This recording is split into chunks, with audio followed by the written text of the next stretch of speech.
కూడదు.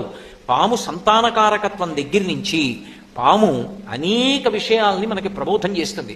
అందుకే మీరు జాగ్రత్తగా గమనించండి. అసలు దేవతలు ఎవరికీ కూడా పాముతో సంబంధం లేకుండా ఉండరు. శ్రీ మహావిష్ణువు ఆదిశేషుడి మీద పడుకుంటాడు. పరమశివుడు నాగాభరణుడై మెడలో పాములు వేసుకుంటాడు, చేతులకి కూడా పాములు కంకణాలుగా పెట్టుకుంటాడు. అసలు విఘ్నేశ్వరుడు నాగ యజ్ఞోపవీతం వేసుకుంటాడు, పామునే యజ్ఞోపవీతంగా వేసుకుంటాడు. శ్రీకృష్ణ భగవానుడు కాళీయమర్దనంలో ఆయనకి ఏ రంగస్థలం పనికి రాలేదు. ఆయన కాళీని యొక్క పడగల మీద తాండవం చేశాడు.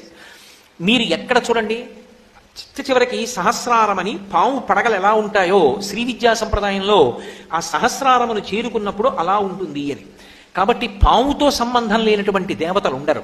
అందరికీ పాముతో సంబంధం ఉంటుంది. పాముతో సంబంధం ఉండడానికి కారణం ఏమిటంటే అది సంసారగ్రస్తమైనటువంటి జీవుణ్ణి సంసారము నుండి విడుదల చేస్తుంది.